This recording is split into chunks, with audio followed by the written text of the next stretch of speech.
আমি বললাম, বাবা, ঘুমের মধ্যে অন্ধকার রুমে আপনি আমার সাথে কি করছেন? বাবা বলল, মাসিমু, আজকে আমি তোমাকে একটা নতুন খেলা শেখাবো। আমি বললাম, বাবা, এই রাতের বেলা আপনি আমাকে কোন ধরনের খেলা শেখাবেন? বাবা বলল, মাসিমু, এই খেলাটা রাতে খেলতে হয়। এটা দিনে খেলা যায় না। আমি বললাম, বাবা, এটা আবার কেমন খেলা যা রাতে খেলতে হয়? বাবা বলল, মাসিমু, আমি তোমাকে এই খেলাটা শেখানোর জন্যই তো তোমার মায়ের কাছ থেকে এখানে চলে আসলাম। আমি বললাম, বাবা, তাহলে চলো আমরা নতুন খেলা শুরু করি। তারপর, বন্ধুরা, বাবা আমাকে নতুন খেলা শেখাতে গিয়ে খালি রুমে একা পেয়ে আমার সাথে যা করল, তা শুনলে আমি গ্যারান্টি দিয়ে বলতে পারি, তোমাদের দাঁড়িয়ে যাবে। তাই তোমাদের পায়ে ধরে বলি, ভিডিওটা শুরু থেকে শেষ পর্যন্ত দেখো। বন্ধুরা, আজকের গল্পটি খুবই ইন্টারেস্টিং, আশা করি তোমরা পুরো গল্পটা শুনলে অনেক মজা পাবে। বন্ধুরা, তোমাদের কাছে আমার ছোট্ট একটি অনুরোধ, তোমরা দয়া করে আমার সামিয়া ব্লগ চ্যানেলটি সাবস্ক্রাইব করে আমাকে সাপোর্ট করবে। তাহলে কথা না বাড়িয়ে চলো গল্প শুরু করি। আমি মাহমুদা আক্তার সিমু, আমার ডাক নাম সিমু। বন্ধুরা, গোপনীয়তা রক্ষা করার জন্য আমি আমার ছদ্মনাম ব্যবহার করলাম। আমার বর্তমান বয়স 20 বছর, কিন্তু আমি তোমাদেরকে যে গল্পটি বলবো, তখন আমার বয়স ছিল মাত্র 4 বছর। আমি বাংলাদেশের রাজধানী ঢাকায় থাকি, আমার জন্ম হয়েছে ঢাকায়, যদিও আমার দেশের বাড়ি নোয়াখালীতে, সেখানে আমার দাদা দাদি থাকেন। বন্ধুরা, আজকে আমি তোমাদেরকে বলবো কিভাবে আমার নিজের বাবা মাত্র 4 বছর বয়সেই আমার জীবনের প্রথম ছন্দপতন ঘটেছিল। তখন কিন্তু বন্ধুরা আমি খুব একটা বেশি বুঝতাম না, বাবার আদর, ভালোবাসা, স্নেহ, মায়া, মমতাকে অন্যরকম চোখে দেখতাম। আমাদের পরিবারের সদস্য সংখ্যা ছিল মোট 4 জন, বাবা মা, আমি এবং আমার ছোট্ট বোন। আমি আমার পরিবারের বড় মেয়ে, সেই হিসেবে সবাই আমাকে অসম্ভব আদর, স্নেহ, ভালোবাসা দেয়।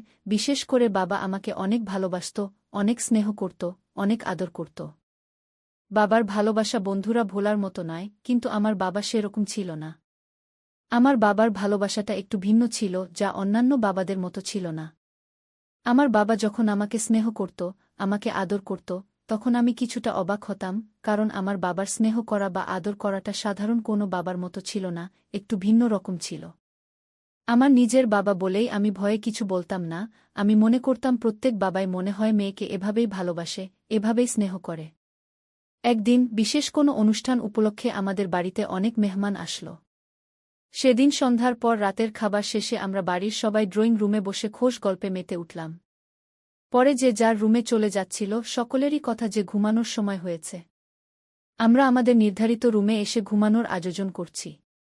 মেহমানদের জন্য আর কোনো রুমের বন্দোবস্ত না থাকায় মেহমানদেরকে অন্য রুমে জায়গা দিয়ে বাবা আমাদের রুমে নিজের জন্য বিছানা করে নিল। আর মা আমাদের অন্যান্য মহিলা মেহমানদের নিয়ে অন্য রুমে শুইল। আমার 1-2 বছরের ছোট্ট বোন মুন্নিকে পাশে নিয়ে মেঝের উপর বিছানা পেতে ঘুমানোর ব্যবস্থা করলাম। আমি বাড়িতে প্রচুর মেহমান থাকায় জায়গার পরিমাণ খুব কম ছিল, যে কারণে বাবা, আমি এবং আমার ছোট বোন আমাদের রুমের ফ্লোরে বিছানা করে একসাথে ছিলাম। আমার বাবা 4 বছরের মধ্যবয়স্ক একজন লোক ছিলেন। আমার বাবা ছিল আদিম প্রকৃতির মানুষের মতো, তার গায়ে ছিল প্রচুর শক্তি। বন্ধুরা, সে দিনরাত যখন গভীর হল, তখন আমি অনুভব করতে পারলাম যে ঘুমের মধ্যে কেউ আমার সাথে ভিন্ন রকম কিছু করার চেষ্টা করছে। রাতের অন্ধকারে কেউ আমার সাথে অন্যরকম আচরণ করার ফলে আমার ঘুম ভেঙে যায়। অন্ধকারের মধ্যে কোনো কিছু না দেখতে পারায় আমি বললাম, কে কে ওখানে? তখন বাবা ঘুমের ভান করে শুয়ে রইল এবং পূর্বের জায়গায় গিয়ে স্বাভাবিক হয়ে গেল। আমি লাইট অন করে সেখানে কিছুই দেখতে পেলাম না। আমি ভাবলাম হয়তো আমি কোনো স্বপ্ন দেখছি, দুঃস্বপ্ন বটে। কিছুক্ষণ সজাগ থেকে আমি আবারও ঘুমিয়ে পড়লাম। কিন্তু ঘুমের মধ্যেই আবার আমি সেরকম কিছু অনুভব করতে শুরু করলাম। আমি ভাবছিলাম হয়তো আমি কোনো স্বপ্ন দেখছি বা বাজে স্বপ্ন দেখছি। এভাবে সারা রাত আমি ভয়ের মধ্যে কাটালাম, কেউ আমার সাথে ভিন্ন রকম কিছু করতে চায়, কিন্তু আমি সেটা বোঝার আগে নিখোঁজ হয়ে যাই। আমি ঘুম থেকে উঠে আর কিছুই দেখতে পাই না। এভাবে সারা রাত নির্ঘুম অবস্থায় আমার কাটে। আমি মনে মনে ভাবতে লাগলাম, এখানে তো আমি বাবা এবং আমার ছোট বোন ছাড়া অন্য কেউ নেই, তবে কি বাবা আমার সাথে? ছি ছি, আমি এসব কি ভাবছি? আমার বাবা এত খারাপ না যে তার মেয়ের সাথে ভিন্ন কিছু করার চিন্তাভাবনা করবে। হয়তো আমি কোনো দুঃস্বপ্ন দেখছি, নইলে এটা আমার মনের একটা কল্পনা। এভাবে মনের মধ্যে ভয় নিয়ে সারা রাত আমার কেটে গেল। পরের দিন সকালে মেহমানরা সবাই উঠল, আমরা উঠলাম। সবাই মিলে সকালে নাস্তা করলাম। রাতের ব্যাপারটা আমার মনে থেকে কোনোভাবেই সরেছিল না। মনে মনে ভাবতে থাকলাম, একই স্বপ্ন মানুষ কয়বার দেখে? কে এই ব্যক্তি যে আমার সাথে রাতে এরকম আচরণ করেছিল? ভাবতে ভাবতে আমার কোনো কিছুই ভালো লাগছিল না। শুধু এখানে তো বাবা, আমি আর আমার ছোট বোন ছাড়া আর কেউ ছিল না, তাহলে কে আমার সাথে এরকম করল? দুশ্চিন্তা, আমার কোনো কিছু ভালো লাগছে না। সারাটা দিন শুধু খালি আমি এই বিষয়টা নিয়ে চিন্তা করলাম। যদিও আমার সাথে খুব বাজে আচরণ করার চেষ্টা করছিল, কিন্তু আমি সজাগ হয়ে যাওয়াতেই আবার তার অবস্থানে চলে গিয়েছিল, যে কারণে সে আমার বড় ধরনের কোনো ক্ষতি করতে পারে নাই। মনে মনে ভাবলাম, যাক, সেটা আমার কপাল ছিল, এই বিষয়টা নিয়ে চিন্তা করলে আর কোনো লাভ হবে না। বন্ধুরা, সেদিন আমাদের বাসার সকল মেহমান বিকেল বেলা চলে গেল। আমাদের বাসা একেবারে খালি হয়ে গেল। আমার মা একজন গৃহিণী। আমার মায়ের বয়স ৩-৪ কিংবা ৩-৫ হবে, কিন্তু আমার মায়ের শারীরিক অবস্থা তেমন একটা ভালো না। আমার বাবা অনেক ডাক্তার দেখিয়েছে, কিন্তু আমার মায়ের শরীরের অবস্থার কোনো উন্নতি হয়নি। এই জন্য আমার বাবা আমার মায়ের প্রতি খুব বিরক্ত। কেন জানি আমার কাছে মনে হলো, আমার বাবার যা প্রয়োজন তা আমার মায়ের কাছ থেকে পাইনি। সপ্তাহখানেক পর, বন্ধুরা, একদিন রাতে যখন ১২টা কিংবা ১টা বাজে, তখন আমি ওয়াশরুমে গেলাম ফ্রেশ হয়ে আসার জন্য। আমার মা রুম এবং ওয়াশরুম পাশাপাশি। হঠাৎ করে আমার মা বাবা যে রুমে থাকে, সেই রুম থেকে এক অদ্ভুত ধরনের আওয়াজ ভেসে আসছে। আমার কাছে মনে হলো, কেউ যেন আমার মাকে মারছে। আমি খুব দ্রুত বাবা মায়ের রুমের দরজার পাশে গিয়ে কান পেতে শোনার চেষ্টা করলাম, সেখানে কেউ আছে কিনা বা কেউ আমার মাকে মারছে কিনা। বন্ধুরা, যখন আমি আমার বাবা মায়ের রুমের দরজার পাশে কান পেতে একটু ধ্যান করলাম, তখন আমি শুনতে পেলাম বাবা মাকে খুব বাজে ভাষায় বকছে। আমি ভাবলাম, এত রাতে বাবা আমাকে বকছে কেন? তখন আমি আরেকটু ধ্যান করে শোনার চেষ্টা করলাম, সেখানে বিষয়টা কি। তখন আমি স্পষ্ট শুনতে পেয়েছিলাম, বাবা মাকে বলছে, তুই আমার বউ, নামে মাত্র বউ, তোকে বিয়ে করেছি আজ থেকে ১-৫-১-৬ বছর হয়ে গেছে, তুই এখনও আমাকে একটি ছেলের সন্তান উপহার দিতে পারলে না। দিয়েছে তো ২টি মেয়ে, আর ছেলের সন্তানই আমি কি করে আশা করব? তোর সাথে তো আজকে ৪-৫ বছর ধরে আমার কোনো কিছুই হয় না। একদিকে তোর এত শারীরিক সমস্যা, অন্যদিকে আমার ২টো মেয়ে বড় হয়ে গেছে। এখন যদি আমি দ্বিতীয় বিবাহ করি, মানুষ কি বলবে? কিন্তু আমার তো মনে অন্য কিছু চাই। তারপরেও তোকে কতবার বলেছি, আমাকে দ্বিতীয় বিবাহ করার অনুমতি দে, তাতেও তুই রাজি না। এখন আমি কি করে চলি বল, আমি এখন কি করে চলি? আমার বাবার এরকম দোকানি কথা শুনে আমার মা তখন আস্তে আস্তে করে কাঁদতে শুরু করল। আমার মার কান্নার শব্দ আমার কানে ভেসে আসছে, আর এদিকে আমার বাবা আমার মাকে যাতা বলে যাচ্ছে। তারপর, বন্ধুরা, আমি অনুভব করলাম বাবার আগে ক্রোধে দরজা খুলে মনে হয় ওয়াশরুমে আসবে। আমি বাবার দরজা খোলার উপস্থিতি টের পেয়ে আমি খুব দ্রুত আমার রুমে চলে আসলাম। আমি আমার রুমে এসে খুব দ্রুত শুয়ে পড়লাম।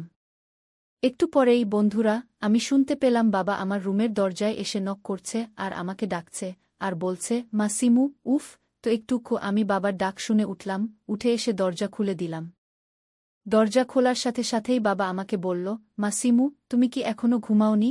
আমি বললাম, জি বাবা, আমি এতক্ষণ ঘুমিয়েছিলাম। কি তখন বাবা আমাকে বলল, মা সিমু, আমার আজকে খুব একটা ভালো লাগছে না। তোমার মা একটু পরপর জোরে জোরে কাশি, যে কারণে আমার ঘুম হচ্ছিল না। তোমার মার এই রোগ মনে হয় ভালো হবে না। মা সিমু, তোমার মায়ের এই সমস্যার কারণে আমি আর ঘুমাতে পারছি না, তাই আমি সিদ্ধান্ত নিলাম, আমি আজকে তোমাদের পাশে থাকব। আমি বললাম, ঠিক আছে বাবা, তাহলে আপনি আমাদের পাশে শুয়ে থাকেন গু। বন্ধুরা, সেদিন আমার বাবা আমাদের পাশে শুয়েছিলেন। আমি শুয়েছিলাম বাবার বাম পাশে, আর আমার ছোট্ট বোন শুয়েছিল বাবার ডান পাশে, অর্থাৎ আমার বাবা, আমরা ২ বোনের মাঝখানে শুয়েছিলাম। এভাবে শুয়ে থাকতে থাকতে হঠাৎ আমি ঘুমিয়ে পড়লাম। কিন্তু ঘুমের মধ্যে গভীর রাতে হঠাৎ আমি অনুভব করলাম, আমার সাথে কেউ ভিন্ন রকম কোনো কিছু করার চেষ্টা করছে। লোকটির সেই আচরণে আমার ঘুম ভেঙে গেল। আমি ঘুম থেকে উঠে বাবাকে আমার পাশে খুব বাজে অবস্থায় দেখতে পেলাম। তখন আমি বাবাকে বললাম, বাবা, আপনি আমার সাথে এসব কি করছেন? আপনার মেয়ের সাথে ঘুমন্ত অবস্থায় সবকিছু করার আগে আপনার বিন্দু পরিমাণ লজ্জাবোধ হয়নি? তখন বাবা আমাকে বলল, মা সিমু, তুই তো আমার বড় মেয়ে, তুই তো আমার কষ্টটা কিছু হলেও বুঝবি। বন্ধুরা, ভিডিওর মাঝখানে একটা কথা বলতে চাই, আমি তোমাদের আনন্দ দেওয়ার জন্য খুব কষ্ট করে ভিডিও বানাই, তাই তোমাদের কাছে অনুরোধ থাকবে, অবশ্যই এই ভিডিওটি দেখে একটি লাইক করবে এবং সামিয়া ব্লগ চ্যানেলটি সাবস্ক্রাইব করে পাশে থাকবেন। আমি তো তোমার সাথে খারাপ কিছু করছি না, আমি তো তোমার সাথে ঘুমের মধ্যে একটি মজার ধাঁধা খেলছি।